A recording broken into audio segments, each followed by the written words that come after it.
আমার ভাই, আমার বন্ধু, কেমনে পারলা বলো বাবা? এক মা ছোটবেলায় বাচ্চাটারে কোলে নিয়ে যতবার দুধ পান করাইছে, কতবার হাত বুলায় দিছে, কত মানুষের কোলে কোলে দিছে, দাদা দাদি, নানা নানি, চাচা মামা, ফুফা খালু, হুজুর, ইমাম, মুয়াজ্জিন, আলেম, প্রত্যেকের কাছে বাচ্চাটাকে দিছে।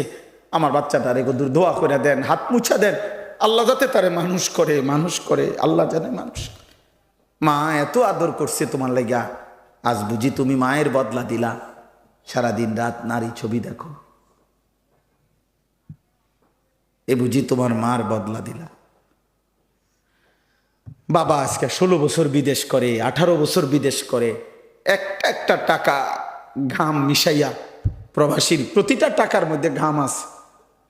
প্রবাসীর 12 ঘন্টার কমে ডিউটি নাই, 12 ঘন্টার কমে ডিউটি নাই। একটা ছোট্ট রুমে 10 জন 12 জন একসাথে মানবেতর ভাবে পড়া থাকে, কোনো রকম নিজে রান্না করে, নিজে কাপড় চোপড় ধোয়। একটা এক দুঃখ, ক্লান্তি, কষ্ট, পরিশ্রম, জ্বর, ঠান্ডা, যে কোনো পরিস্থিতিতে তারে যে এক গ্লাস পানি আগায় দিবে কেউ, এমন আপনজন তার কই? একটা ট্যাবলেট খুললা দিবে তারে কেউ নাই। নিজের জামা নিজেই ধোয়, নিজের রান্না নিজেই করে, নিজের ঔষধ নিজে খোলে। আমারে কত প্রবাসী বলছে আমারে যে হুজুর মাঝে মাঝে মন চায় যে রাস্তাত পড়ে থাকি, ক্লান্তিতে যে হাইটা যাবো, আর সেই টুকু শক্তি থাকে না আর শরীর। 12 ঘন্টা টানা ডিউটি করার পর শরীরে আর কোনো এনার্জি থাকে না, এনার্জি থাকে। আমরা কত প্রবাসী কাছে গেছি, দেখছি হজ ওমরার সফরে, এত কষ্টের বিনিময়ে যে বাবা টাকাটা পাঠায়, তুমি সন্তান যদি সেই টাকাটা দিয়া মোবাইলে উলঙ্গ ছবি দেখো, এটা ইনসাফ হয় কেমনে আব্বা? আল্লাহ কি তোমার মাথায় একটু বিবেক দিছে না? তুমি মানুষ, তুমি ইনসান।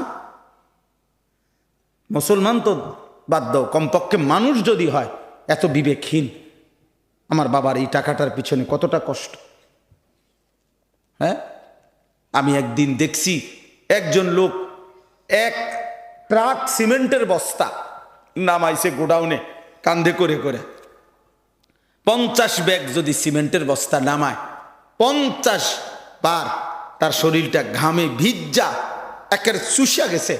প্রতিবার গামছা দিয়া দিয়া মুখ হাত মুছে আর এক বস্তা করে সিমেন্ট সে গোডাউনের ভিতরে ঢুকায়, বিনিময়ে 10 টাকা তোলে।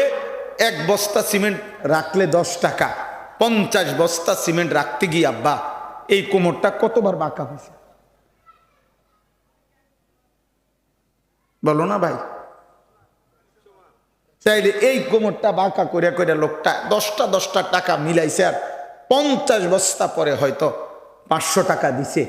এখান থেকে 200 টাকা 300 টাকা ভাঙতি করে তোমার হাতে দিছে।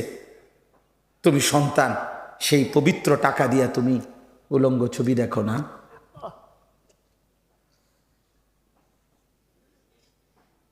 ঠিক আছে আব্বা, চলো, আমি আমার কথা বলে গেলাম।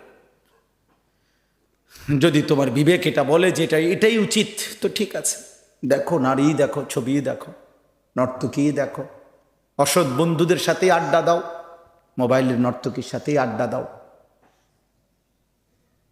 তবে একদিন নিশ্চিত, আজ না হয় কাল ফিরতে হবে। ফিরতে হবে, কারো কাছে যেতে হবে, কোথাও যেতে হবে।